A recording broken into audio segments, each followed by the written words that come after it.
Hello, good morning, everybody. I just want to do this quick but very important video on suicide prevention.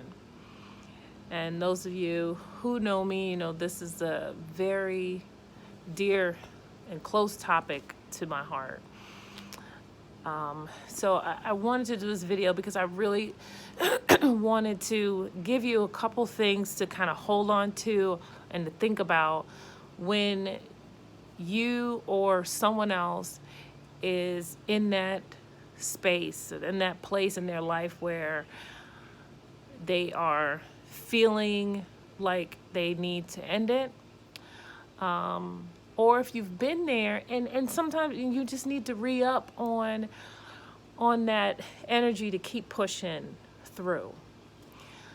And everybody needs to re-up once in a while. I mean, when you have people that are going through AA, you know, what is that thing that brings you to that door, that AA meeting again? You know, because you need to re-up sometimes. You need to go in, check in, and recenter yourself. And that's okay, you know? But there's these two very strong points that I want you to listen to and I want you to absorb. And these 2 points happen at two different parts of my life that helped me through my own process. The first one was when I was a much younger adult.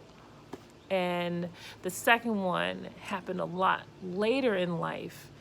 Actually, it happened, like I heard the piece of advice earlier, but it really didn't sink in until later in life. And the first piece I kind of wrote down because I didn't want to forget how to explain it to you. The first one is find a reason to live. And it may sound a little trivial, a little easy, but believe me, if you're in crisis right now, or you know someone is in crisis, it's very hard to do that. You know, it's very hard to find a reason to live when you don't want to. You know, but it is a mission that you have to be on to try to find a reason to live. And it can't be you because clearly at that time, or at this time, self is the problem. Self is the one that you're in battle with, right? So it has to be bigger than you. And it has to be bigger than any other individual. Like for instance, at one point, you know, my reason for living was my children. Individually, right? Like I thought, okay, my child, that's going to make me want to live. But then it kind of made me think, you know, people are people. You know, people disappoint, people let you down, people are okay one minute and not the next. People are fragile. You need something. When you're trying to hold on for dear life, you are not trying to hold on to a rickety boat. You are not trying to hold on to, in the middle of a tornado, hold on to a door. It's just, you need to hold on to something that you can control. So now let's use the example of your children. That's fine. But let the reason be, I want to see them grow up. I want to see them be everything that I wasn't, or everything that I want for them, or everything that they want for themselves. It has to be a mission, right? I want to hold on because I need to see this. That's huge, because now it's an action. It's something that you are constantly doing every day to make sure, okay, today I saw them through today, and today was great. Today they had this milestone today. Today, you know, like my son, my twins have autism, and my oldest is a gymnast, and I have a 2-year-old. So every day it's like, okay, my oldest, she got this, I got a chance to see her do this skill in gymnastics. My son, I got a chance to, he had great conversation with me today, which for a child with Asperger's, sometimes it gets difficult to have just regular conversations outside of the things that they are obsessed with. So, those are the things that, that I think of, So it can't be just, I want to live for my spouse. No, you can't do that. It has to be a mission, something that's going to push you from day to day to see it grow. Okay? That is a first step. Once you find that, then now it's time to focus on you, personally, you. And this next part I got from my mother. When I was older, I moved out, left a long time ago, whatever.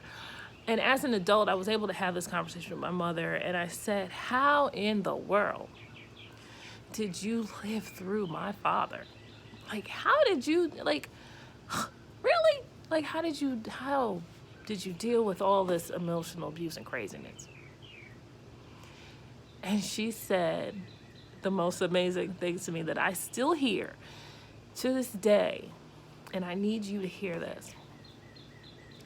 She said, I realized that it was not me. It was him. And I was like, well, dang. And it's not about shifting blame to anybody else. It's not about that. It's about realizing that you are okay in your space, who you are, and that other people don't have to like that. It's not about you being perfect to fit in someone else's world.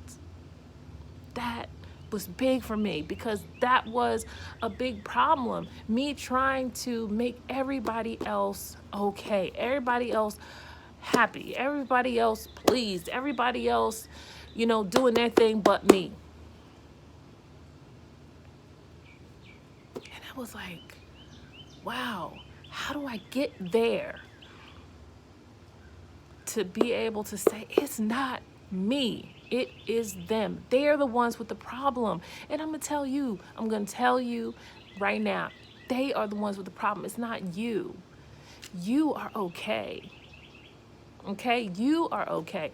You are everything that you were made to be. Fearfully and wonderfully made. And you got to believe that. So once you find your reason to push on, what mission, a cause, some issue that you feel that is so important that you want to see through, then you have to look at yourself and be able to tell yourself, you know what? All this drama I'm going through, all this pain and hurt that I feel that I'm causing myself, it is not me. It is all the negative energy around me that is affecting me.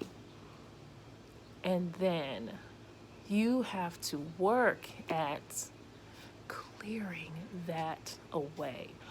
And clearing that away is not dying. You understand what I'm saying? Clearing that away is not taking you out of the picture. Because they win. They were right. Are they? No. There ain't nothing wrong with you. Okay? We get sad, we get pissed off, we get angry, but it is not you. Now, if you cause some problem, that's different. I'm not talking about that. I'm not talking about you having a fight with somebody and you straight up wrong. That's not what I'm talking about. When you are suffering from depression, and I don't want you to take this the wrong way because I am there with you. I've been suffering for a long time, and it is a battle for me too.